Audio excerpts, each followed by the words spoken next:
All right, welcome everyone. So today we have Cillian Brewitt, who has completed his PhD from the University of Edinburgh, and he's going to talk to us about the work he recently presented at IROS. And we'll have a lot of open questions and answers. So welcome, Cillian. We are very excited to hear your talk. Thank you. Thank you for inviting me to talk here. Okay, I'll get started then. So the paper we recently presented at IROS is titled Verifiable Goal Recognition for Autonomous Driving with Occlusions. And this was done in conjunction with a few others from my research group in Edinburgh, and also an affiliation with 5AI, which is part of Bosch, where my PhD advisor, Stefano Albrecht, consults. Okay, so I'll start off talking about some of the motivations for having prediction for autonomous vehicles. So autonomous vehicles must accurately predict the future behavior of other vehicles in order to plan in busy urban environments. Take the example scenario on the right here, where the blue vehicle on the bottom is the ego vehicle, and it wants to enter the junction here and turn right. But there's an oncoming vehicle on the left here, which could be blocking its way. So we can see that this vehicle here is stopped. So if its goal was to turn right to G2 here, stopping would be irrational, and same for going straight on. But if it was going to turn left, there's this other stopped vehicle stopped at a red light, which is blocking its way. So from this, we can infer that its goal is to turn left here and then safely enter the junction.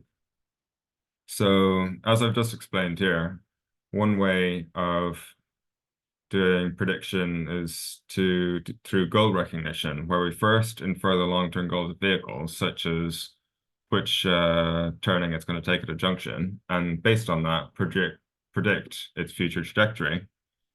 This can be a difficult problem, though, because information might be missing due to occlusions. So in the updated example on the right here, we've now got a building which is including the view of the blue ego vehicle on the bottom here. So it can't tell whether there's an oncoming vehicle on the right here or not, because the road is occluded from view. So now there could be an alternative explanation as to why this vehicle on the left was stopped as well, because it could have the goal of turning right to G2, but there's this hidden included oncoming vehicle on the right. So now we're much less certain about its goal.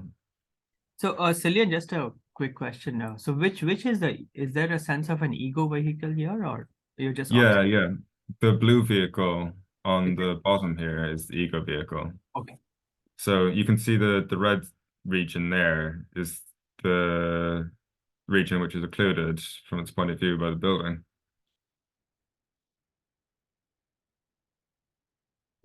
Okay, I'll move on to the next slide now, which so now I'll talk about some of the properties that we want prediction methods to have when used for trajectory prediction for autonomous vehicles.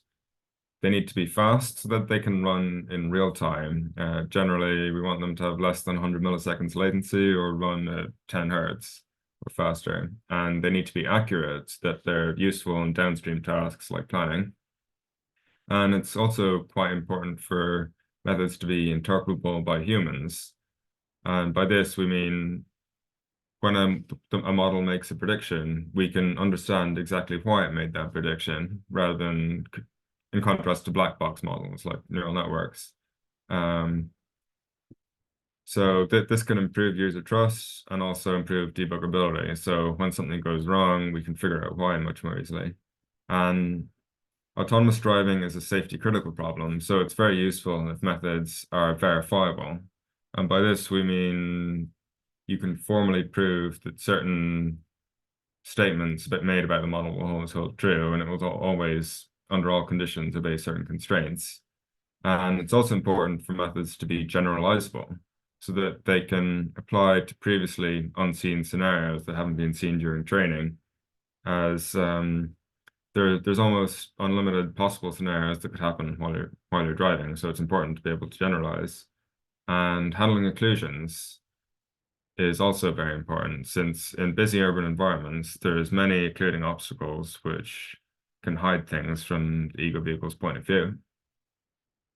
However, a lot of existing methods don't satisfy all 6 of these objectives, and I'll give some examples next. So one common type of trajectory prediction method is based around deep neural networks. The example on this slide is a method called precog, which does trajectory prediction conditioned on goals. And methods based on deep neural networks can have quite fast inference if you have the right hardware for it, and you can empirically show that they can be accurate. And if they're trained on a data set with a wide range of different types of scenarios, they can generalize quite well as well, and handle occlusions as well if that's the type of training data that was used to train them. However, one of their drawbacks is that they're black box models and they can't be easily interpreted by human. And this is because they have often millions of parameters which are impossible to interpret. And similarly, because of their size and the number of parameters, it's intractable to verify them usually using formal verification methods. So another type of method, goal recognition method or prediction method, is based on inverse planning. And one method, inverse planning based goal recognition method that we developed at my research group several years ago is called IGP2, or Interpretable Goal-Based Planning or Prediction, or goal-based prediction planning, sorry. And this is a modular method, and you can see the different parts of it here in the middle of the slide. So it has a planning and a goal recognition module as well. And the goal recognition module works by inverse planning, where we generate optimal plans from the point of view of non-ego vehicles for which we're trying to recognize their goals. And this method, we showed empirically that can be quite accurate, and it's also interpretable by humans because it's based around rationality principles, where we assume vehicles act approximately rationally. And it can also generalize to new scenarios easily enough, since it's based on very general rationality principles. And it can also handle some types of occlusions. So mainly if one of the vehicles that we observed was occluded at some point in the past, but became visible again. It does have some drawbacks, though, in that the inverse planning process is quite slow, so it's not fast enough to run in real time. And also because of the inverse planning process, it's quite computationally complex, so it's intractable to do formal verification. And a third existing method is GRIT, or goal recognition with interpretable trees. And we developed this method as part of my PhD research, and the paper we presented at IROS builds on this method. So this method does goal recognition using decision trees trained from vehicle trajectory data. And because the decision tree inference process is quite simple and the decision tree depth is restricted to be quite small, the inference is very fast, and it's also easily interpretable by humans because we use interpretable input features to the decision tree. And the simplicity of the decision tree inference also means that we can easily formally verify certain properties of the method. And we also found that it was reasonably accurate. However, it's not generalizable because you can only apply it to scenarios where you've trained a specific model on data from that scenario. And it also can't handle occlusions because it's possible that some of the input features to decision trees could be missing due to occlusions. But if some of these features are missing, the model isn't able to make inferences. So Cillian, what are the assumptions you have? Like, do you just have the current pose, or you have a sequence of past poses? So are you talking about this method, GRIT, the assumptions it makes? Yeah, I mean, across these related works, right? I mean, what kind of general assumptions do they have about the observation of other agents? So they assume we have a sequence of past poses. So you can see in the red rectangle here, that's the input to the model. So we have the state history S1 to T, which is, and the state comprises of all the surrounding observed vehicles and their poses between time one and time t, the current time. And yeah, we assume we have also static scene information of the local area, like a HD roadmap. But yeah, the drawback of GRIT is that it assumes the entire scene is fully observable from a bird's eye view, so there's no occlusions. And that's one of the problems our new method that we published at IROS tackles.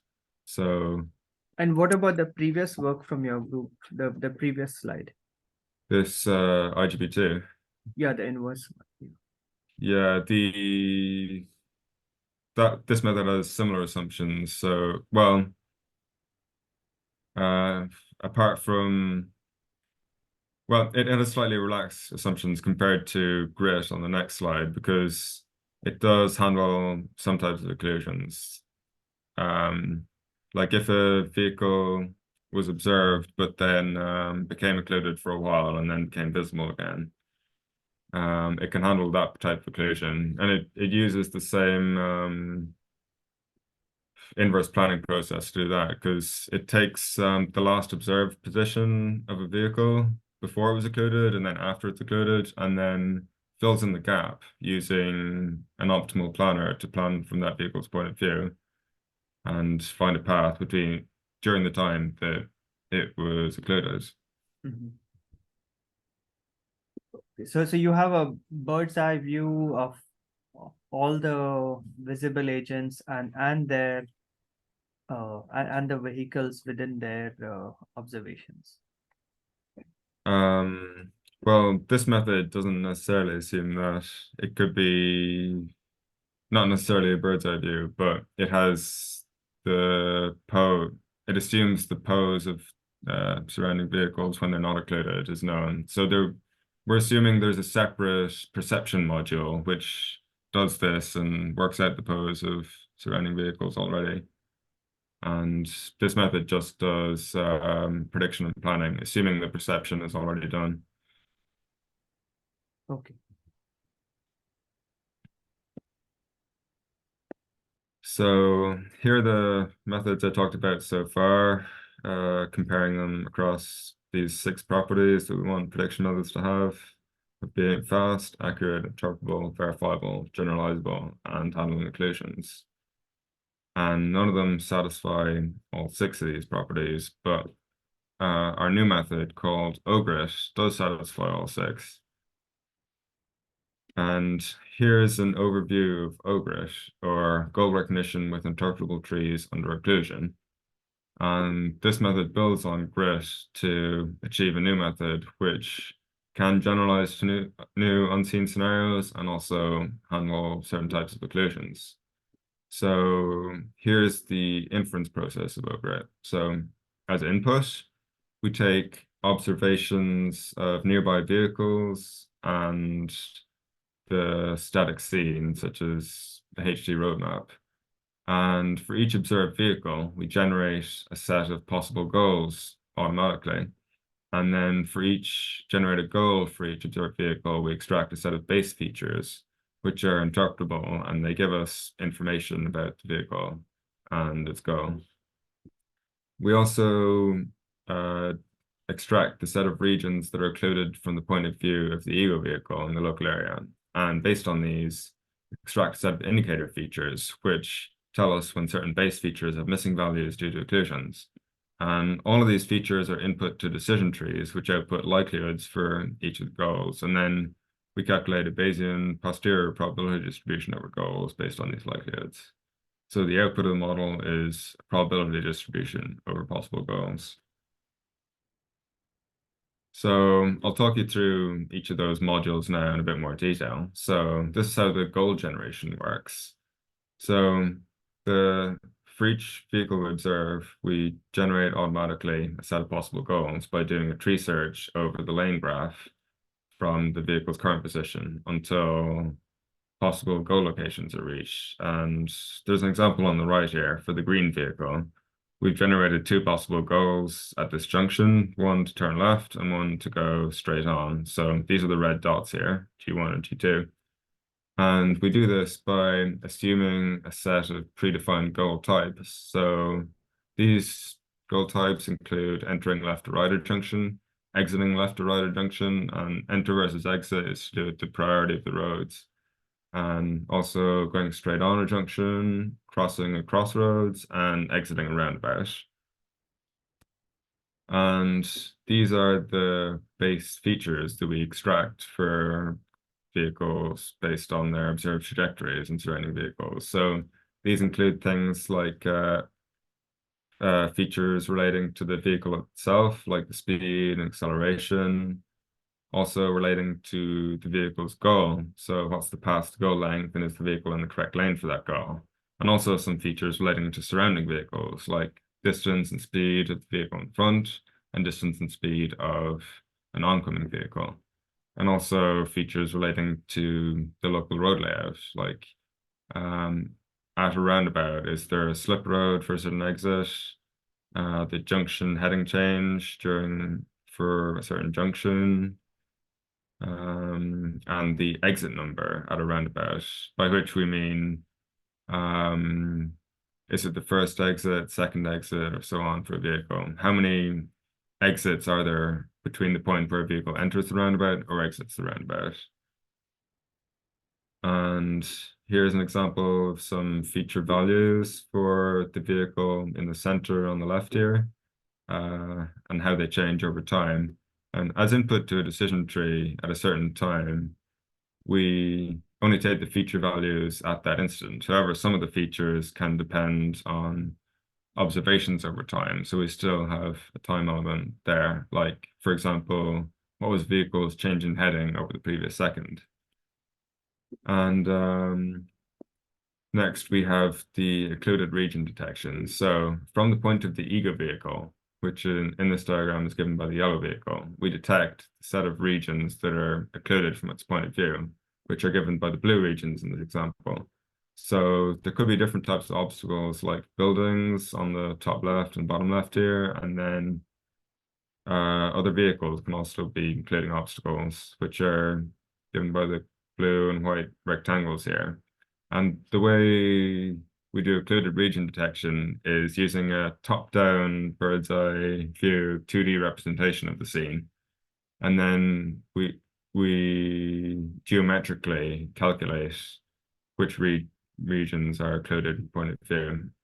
And we model obstacles as being polygons, and also the occluded regions as polygons, and geometrically calculate where these occluded regions are. And we use the 2D representation because the data sets that we use for training and evaluation only included two-dimensional data. But this could be easily extended to 3 dimensions if we had such a data set.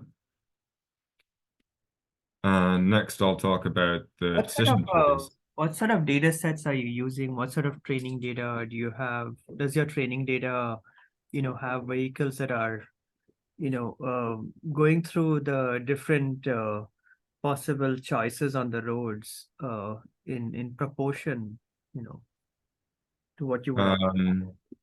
So the training data, we're using a few different data sets which are collected by drones hovering above different intersections. For example, this roundabout here, and recording where different vehicles drive around. So yeah, the distribution of vehicles taking different options does vary. In this particular example, we found that it's a roundabout with 4 different exits, and the distribution of vehicles going to different exits in this case was reasonably well balanced. In some of the other scenarios, the data was a bit more imbalanced. For example, if you go to the previous slide here, you have a main road and then two smaller side roads, and it's much more likely that most vehicles will just keep going straight on here rather than turning off onto a small side road. So it varies between different scenarios. So how do you deal with the imbalance in your data set? So when training the models, we correct for the imbalance by weighting different types of samples in the data set. So we trained one decision tree for each possible goal type. For example, the one on the right here is for the exit roundabout goal type, but we had other decision trees trained for going straight on or turning at a junction. And say the decision tree for turning left at a junction, we trained it on some samples where an observed vehicle did turn left and some where they didn't turn left. And there might be a lot more samples where they didn't turn left than when they did. But we correct for the imbalance by weighting the less common type of samples, the less common classes more. So that the total weight given to all the samples from each class was then equal. Okay. So yeah, on the right is one of our trained decision trees. Well, it's a subtree from the decision trees to make it easier to plot here, and the arrows with dotted lines represent truncated subtrees. So at each leaf node is a possible output goal likelihood, and to work out the output goal likelihood, we start at the root node and then traverse through a sequence of decision nodes until we get to a certain leaf node. And the goal likelihood given at each leaf node is given by the product of the weights at each of the edges in the decision tree. So the inferences are easily interpretable by humans. For example, for the green vehicle on the left here, the green arrows going through the decision tree represent the inference process when inferring the likelihood of goal G2 here. So we can say that goal G2 is a likelihood of 0.995 because the path to goal length is less than 84 meters. The exit number feature is missing due to occlusions. The angle in lane is greater than 0.61 radians to the right. And the path to goal length is less than 35 meters. And one of the problems, though, is that, as I mentioned before, certain features might have missing values due to occlusions. And in the decision tree here, those are given by the features in the blue nodes here. So that's the exit number feature, which tells us whether a certain goal is the first exit or second exit for the vehicle at the roundabout.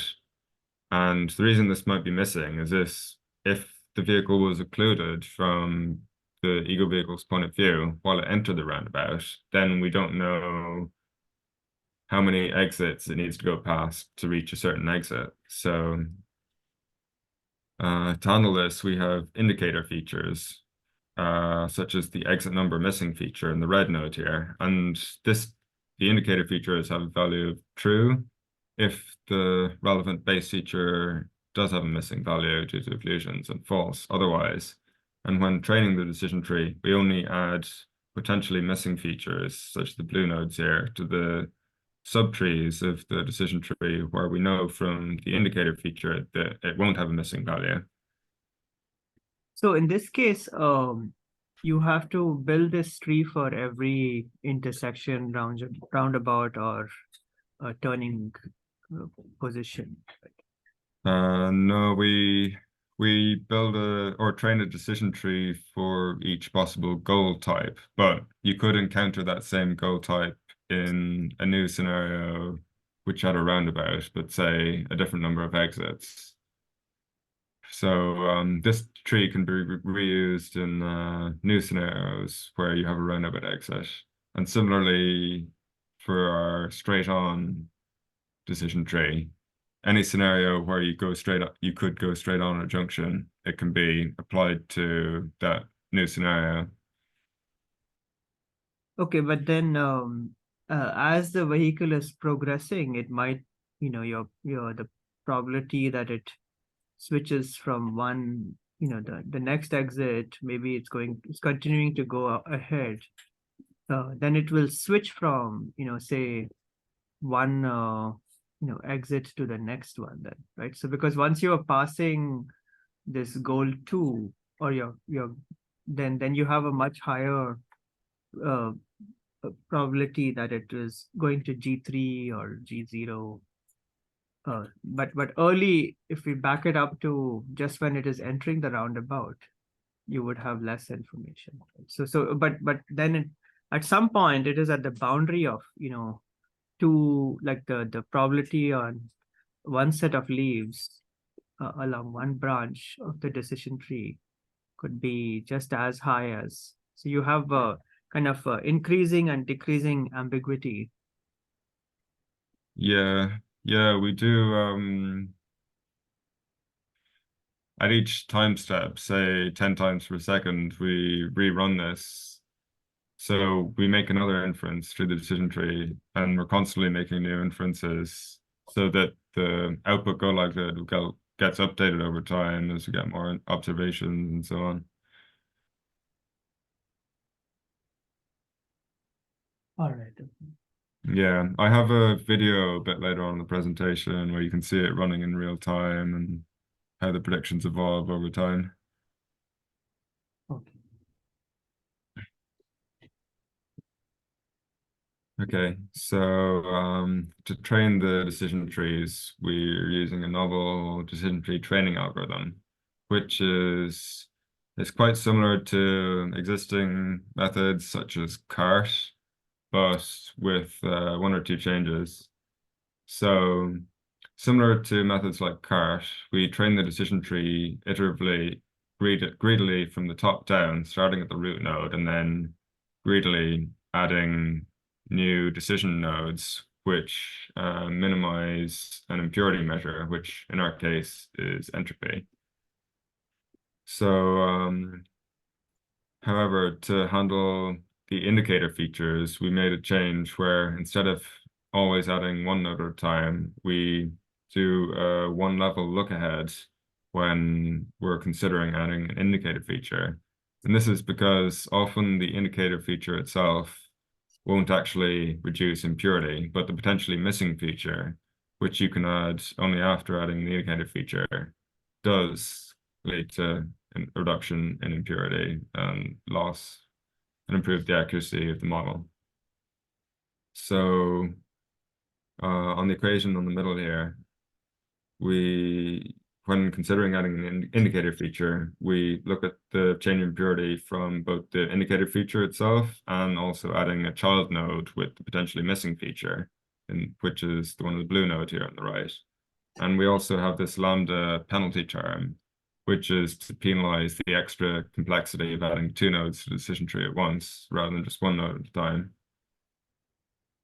And after fully growing the decision tree, then we regularize it with cost complexity pruning, which is a technique for regularizing trained decision trees. And during cost complexity pruning, we optimize the cost function on the bottom here while pruning away nodes iteratively. So we have the sum of Qn, which is the impurity across all of the leaf nodes in the decision tree, plus lambda times t. So lambda is the penalty, and then t is the number of leaf nodes. So it's a trade-off between these two terms, trying to improve the accuracy of the model, but also reduce its complexity.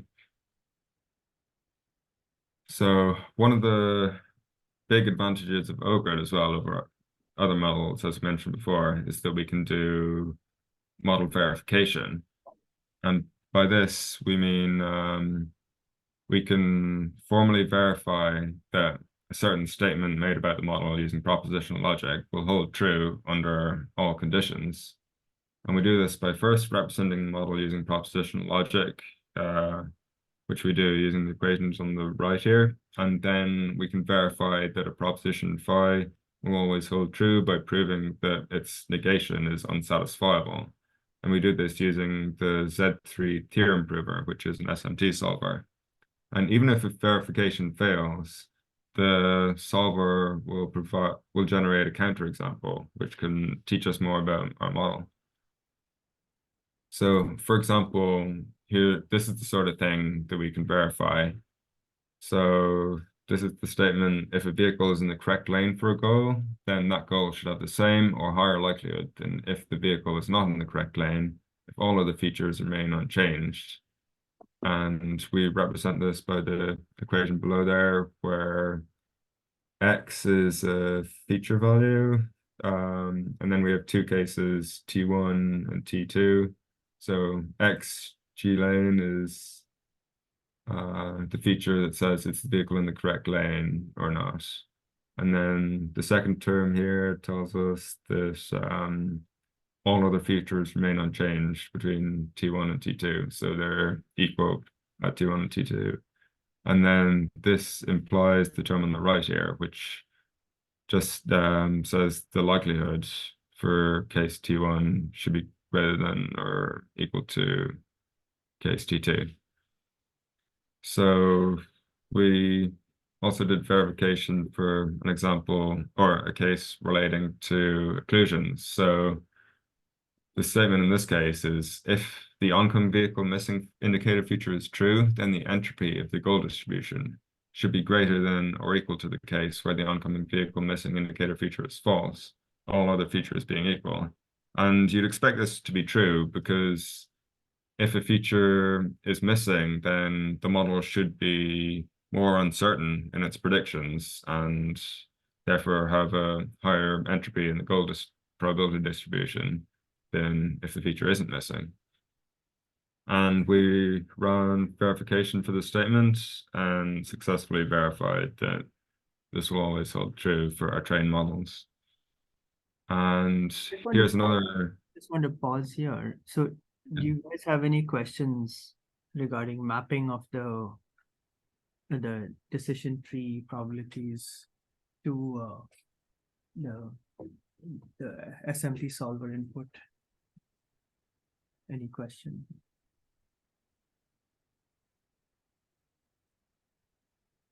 All right, yeah, you can go ahead. Okay. So this other case that we verified, it relates to the scenario on the right here, where we have a vehicle stopped at a junction and we're trying to predict or whether it's going to go straight on, left, or right. So if a vehicle is stopped at a junction, angled straight ahead in its lane, and oncoming vehicles are occluded, then turning right should have a higher likelihood than if oncoming vehicles are not occluded and there's no oncoming vehicle. And you'd expect this to be true because if oncoming vehicles are occluded, one explanation for the vehicle stopping could be that there's an oncoming vehicle that the ego vehicle can't see that's blocking the target vehicle's way, so it has to stop before turning right. But if you can see that there's no oncoming vehicle, then this isn't a rational reason to stop. So you'd expect turning right to have a lower likelihood in the other case. But when we ran verification for this, the verification failed, and the solver provided a counterexample where there's a stopped vehicle 8.5 meters in front of the target vehicle. And this counterexample kind of makes sense as well because, yeah, if there's a vehicle in front of the target vehicle, that's another explanation why it might have stopped here, even if there's no oncoming vehicles blocking its way for turning right. So I'll talk about our evaluation now. So we did. What about the case where you have a vehicle in front of you, and that is slowing you down, right? So do you mean you've got a vehicle in front, but it hasn't stopped, so it shouldn't be slowing you down. Or maybe you can repeat again. It's just driving slower than the speed limit. Maybe that vehicle wants to make some other turn. Yeah. Yeah, I guess. Or another case is that you have too many vehicles on the street, and the overall speed has decreased, and there's like almost like a distribution shift in terms of how the vehicle is behaving now. Yeah, so it would also decrease its speed in that case, I assume, wouldn't it? I mean, my behavior is influenced by the behavior of other agents in close vicinity, and there's also some kind of cascading behavior change based on other vehicles. Yeah. Yeah, like a cascading when one vehicle slows down and causes a chain of slowing. Yeah, yeah, that also makes sense. Yeah, yeah. Did you look at the cases where you have a lead vehicle in front of the ego that is causing, because the lead vehicle can modulate the speed of the ego, right? I mean, sometimes some people drive slower than the speed limit, or maybe they are turning. Yeah. Yeah, yeah, we did see this sort of case as well, and that's one of the reasons why we added features relating to the vehicle in front of the target vehicle. So the model can see that whether there's a vehicle in front that's going slow or if it's stopped as well. Mhm. Yeah. And what about traffic lights? Do you encode that also in your? No, we didn't have that encoded at all, mainly because there wasn't any traffic light information in the data sets that we're using. But I think it would make a very good feature for this type of model to have some information about traffic lights. Okay. So yeah, I'll talk about our evaluation now. So we use three different data sets, the inDO, round, and OpenDDO data sets, which contain, and each of these contains several fixed frame scenarios. For example, the ones you can see on this slide. And like I mentioned before, they're recorded by drones hovering above intersections. And the creators of the data set, they took the videos recorded by the drones and they've already done the perception task there and extracted the vehicle trajectories from this data. And that's the data that we're using. So we have the pose and the velocity of all of the vehicles at each time step. And we've annotated this data to add to it though by adding the occluded regions from each vehicle's point of view, which are shown by the blue regions here. And we've also released this data publicly for other people to use and we've called these the inDO, rounDO, and OpenDDO data sets. And the idea is other people could use these as a benchmark when doing prediction under occlusion. So here are some videos of our method in action, making predictions on these data sets. So in this example here, the green vehicle is the ego vehicle, and the orange vehicle is the target vehicle for which we're doing goal recognition. So the red locations are possible goal locations for the orange vehicle, and the blue rectangles are other vehicles, and then the red regions are occluded regions from the point of view of the ego vehicle. And on the right here are the decision trees, which are used to infer the likelihoods of different possible goals for the orange vehicle. And yeah, the green nodes at the bottom show the output goal likelihood. And next to the orange vehicle as well, you can see the goal probability is inferred by the model. So to start with, the model is still quite uncertain. It's to goal G0 going straight on. It's given a probability of 0.69, and then G2 turn right is given a probability of 0.3. But as we observe more now, you can see G2 is given a very high probability, of the vehicle turning right.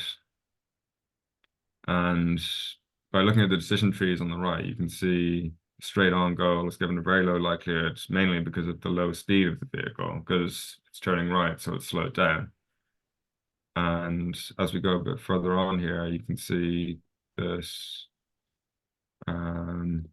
yeah, the exit right goal is given a very high likelihood because the vehicle's heading change over the previous second is changing clockwise towards the right, which is a big signal that's going to turn right.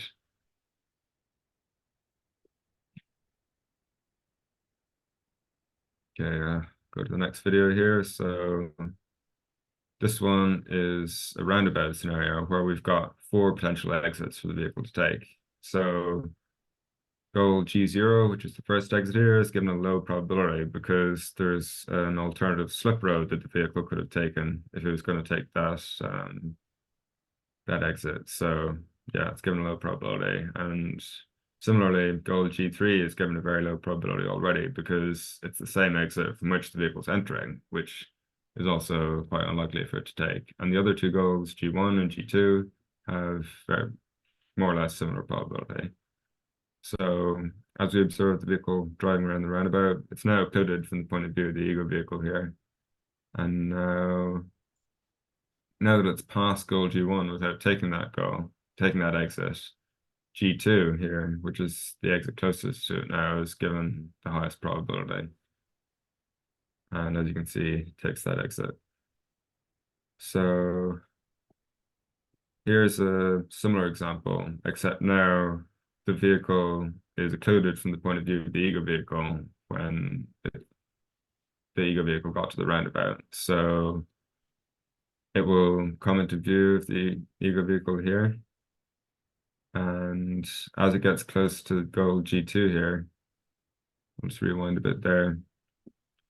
You can see goal G2 is given a very high probability, but now the exit number feature is missing because the vehicle was occluded from the point of view when it entered the roundabout. So we don't know where it entered the roundabout, but the trees use alternative features instead in this case, mainly the path to goal length for each goal and the vehicle's angle in its lane.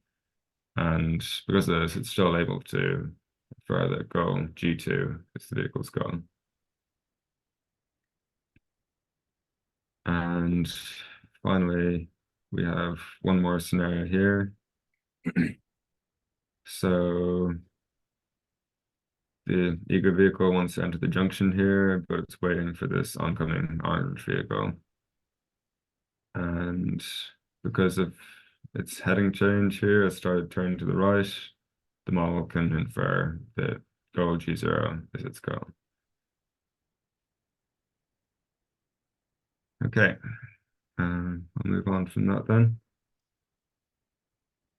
So So one here, question I have is like, when is this prediction useful, right? I mean, you have the highest, probabilities just during or after the lane change has happened or the exit has happened. Like, when can you use this information, prior to that, like that, right? And in many of these cases, the probability of executing a certain action, it peaks at the time when the action is being executed.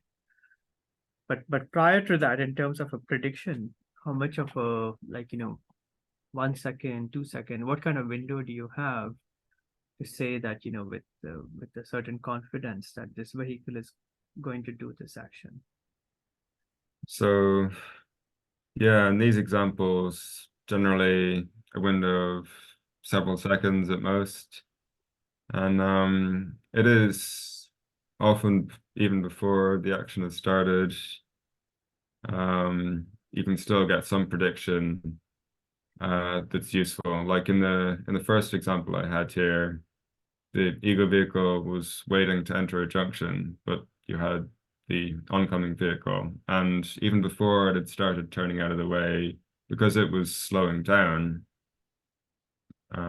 before turning, that gave led the model to give some probability to the vehicle turning. So in a case like that, it could be a useful prediction because it means the vehicle can enter the junction, the ego vehicle can enter the junction sooner because it knows this oncoming vehicle is going to turn.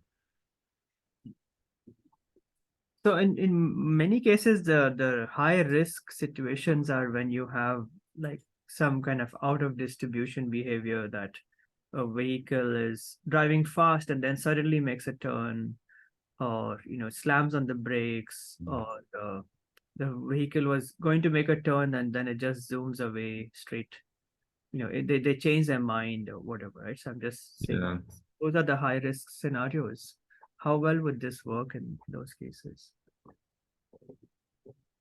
They are probably not observed in the training data. Yeah, cases like that would be much less common in the training data. Although with enough training data, you'd assume you'd still sometimes get this sort of behavior. Yeah, but yeah, if a vehicle is moving very fast and suddenly slams on the brake, yeah, it's quite unlikely that any model will be able to predict that before it's actually slammed on the brakes, I'd assume. Yeah, I mean, the other thing is like different vehicles, they have different dynamics. So suppose you have like an oil tanker, it has to slow down much earlier, or drive more conservatively if traffic around it is going fast. Yeah. It's goal recognition. It doesn't matter what dynamics it is. As long as it's just going to the same goal. The outcome is the same. And you could have some information about the vehicle as an input feature as well. Like how large the vehicle is, for example. Is the occlusion for the target vehicle part of the features? So you mean occlusions from the point of view of the target vehicle? Yes. No, we haven't used that as a feature actually, but we were discussing that. That comes up in the future work a bit later on, actually, looking at occlusions from the point of view of the target vehicle as well as the ego vehicle. But for now, yeah, we're just looking at occlusions from the ego vehicle's point of view. Okay. Yeah.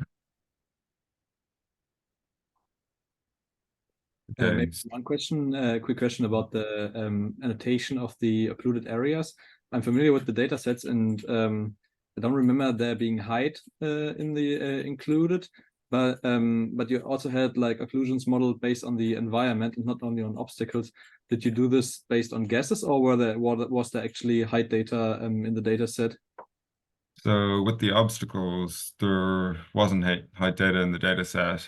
So the obstacles we had were the buildings and then the center of the roundabout. So we actually looked at these locations in Google Street View to kind of get a rough idea of the height of the buildings and so on, so that we could tell that they're high enough to occlude an entire car from view. Okay, thanks. No worries. Okay, so I'll move on to talk about our results now. So we did two different experiments, and first is to look at generalization within the same data set that we did training. And we compared OGRIT to several different baselines. One is OGRIT Oracle, given by the red dashed line here, which is a version of OGRIT which has access to all occluded information, and this kind of acts as an upper limit to performance. And we also looked at some of the related methods, which I mentioned earlier in the presentation.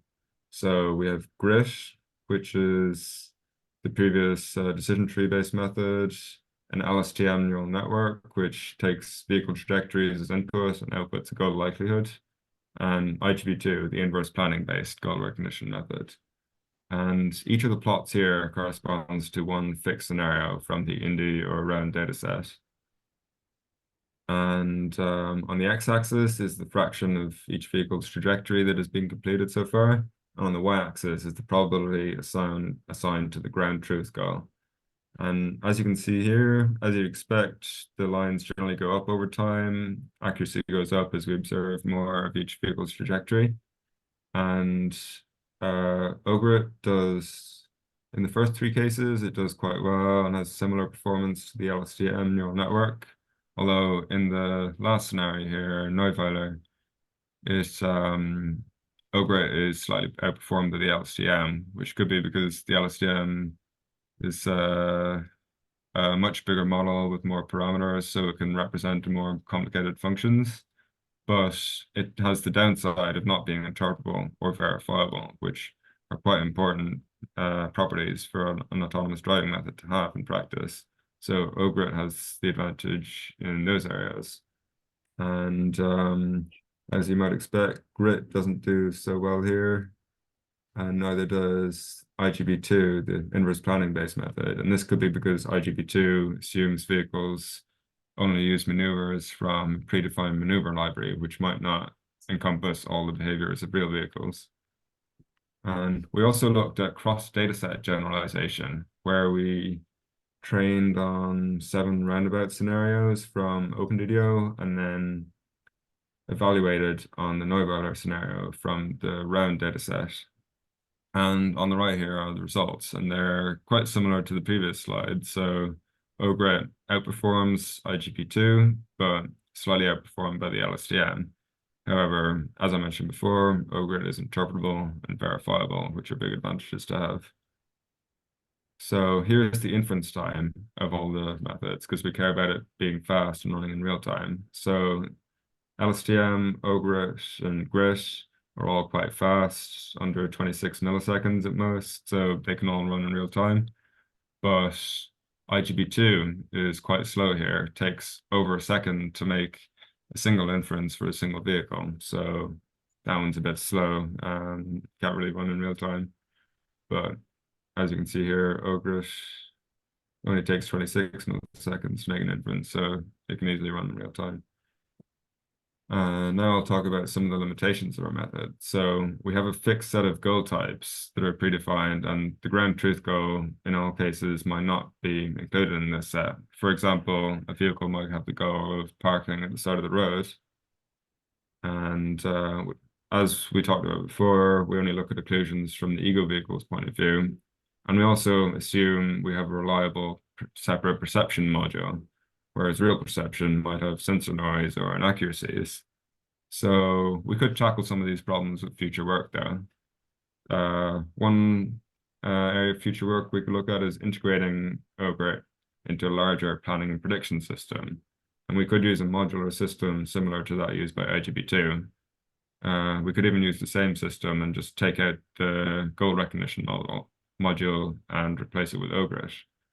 And we could do some form of anomaly detection to handle unusual goals. For example, if all of the predefined goal types were given low likelihoods, we could flag that vehicle's goal as unknown, and then the ego vehicle could act extra cautious around that vehicle. And we could also address perception noise by assuming distributions over feature values input to the decision trees, and then computing the expectation of likelihood over multiple different paths to the decision tree. Okay, so that's the whole talk now. Thanks for listening. And if you want to access the paper, you can scan the QR code here. Let me know if you have any more questions.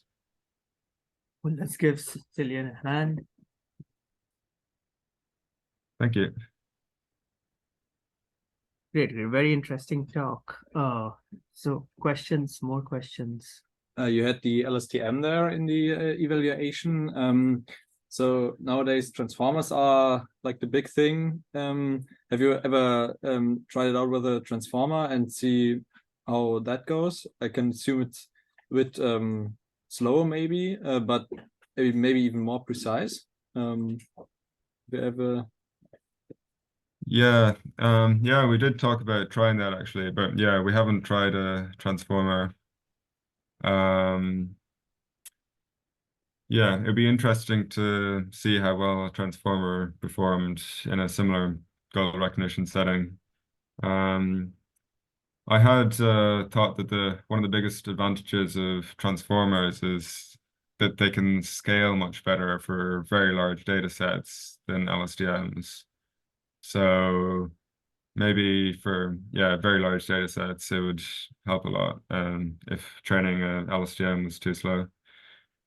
And maybe also more history, because LSTMs tend to forget the last states, right? Yeah. Yeah, we mainly included this as a baseline model. So I guess a transformer-based prediction model could be its own new paper and research direction. Yeah, I don't know if I missed it, but do you have only one target vehicle at each time, or do you have like multiple target vehicles at sometimes that you're doing the goal prediction for simultaneously, and do you consider how they influence each other? Yeah, we actually do it for all of the surrounding vehicles. That was just kind of for the demo to make things clearer. We just do it for one vehicle at a time. But the idea is if you deploy this on a real vehicle, you can do goal recognition in parallel for all the surrounding vehicles at the same time. Okay, but and then do we have like one decision tree for each vehicle, or do we have one large decision tree that considers all vehicles? And if so Well, the idea is you'd have the same decision tree kind of applied to each vehicle separately. So yeah, it doesn't really need to make a joint prediction for all of them together, because you'd assume that in general for autonomous driving, vehicles' goals would be fairly independent, because people driving around generally have a certain destination they want to get to, and other people aren't going to influence that on the road. I guess their behavior, like the lower level behavior, like their trajectories, is probably quite interdependent. So you might want to predict them all together with a single model. But I think for goal recognition, it's things are a bit easier. They tend to be independent. okay, thanks. In 5-6 previous slide, in your visualization, you seem to consider the occlusion in just 2D plane. But Yeah. Could we consider the height of the vehicles? Yeah. Yeah, if we had a data set that had information about the height of the vehicles, we could easily extend the method to also take that into account. So at the moment, we have this geometric 2D representation, but you could easily have a 3D representation as well, where instead of representing all the obstacles as polygons, they were polyhedrons instead, and you predicted three-dimensional occluded regions. Okay.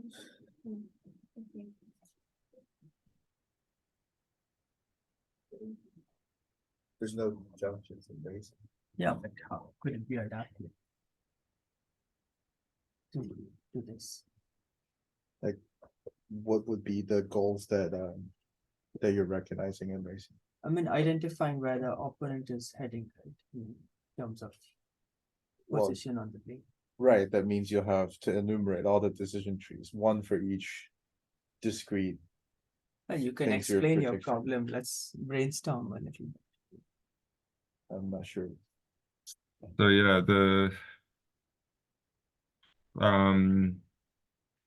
red dots here are the possible goal locations for that scenario we've generated. So they're roundabout exits, junction exits, and so on. And we don't evaluate the decision trees for every possible goal type in each case, because we generate these locations based on the HD roadmap. So if there's no roundabout, then we wouldn't have generated any roundabout exit goals. So that decision tree won't get used in that case. Right. So you have these also predetermined based on the topology of the road, right? Yeah, well, You determine these goal positions like by hand? No, we use a algorithm to do it, which basically works by doing a tree search across the road topology graph. So it starts from the target vehicle's current position and kind of explores the graph of connected lanes until certain types of road feature are reached, like a junction exit or a roundabout exit. Okay, so you have some kind of a density mapping that. Yeah. Okay, cool. Any other questions? Could probably include also like parking spaces or like a drive-in for a supermarket or whatsoever on the side of the street as well, if you have the corresponding data, right? I think this is a lambda 2 map, right? You get there for the data set. That's correct. Yeah,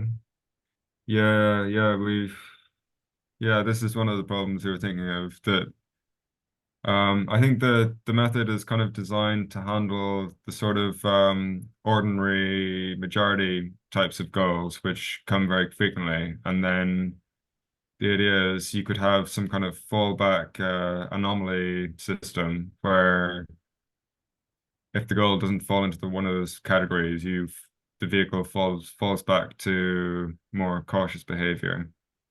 Because you could have more goal types like parking spaces or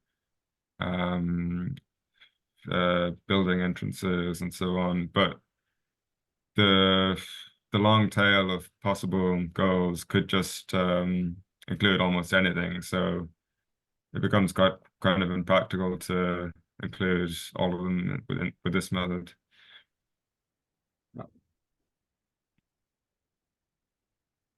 How does the computation time scale with the number of goals in this case? So all the computation for multiple goals can all be done in parallel. So it doesn't, if you have lots of processor cores, it doesn't really scale at all. It can all be parallelized. So otherwise, I mean, if you're doing it all not in parallel, it would scale linearly with the number of goals. So yeah, it's not too bad in that regard. Thanks. Cool. Thanks a lot, Cillian. This was very interesting. Thank you. Yeah. And so you mentioned this future work. Are you continuing there to do this future work? I'm not continuing with it, although in my research group, I think there's still some people working on extending this now. Cool, wonderful. So yeah, and I encourage you come visit us sometime, in the future. And there are many mountains in the US too.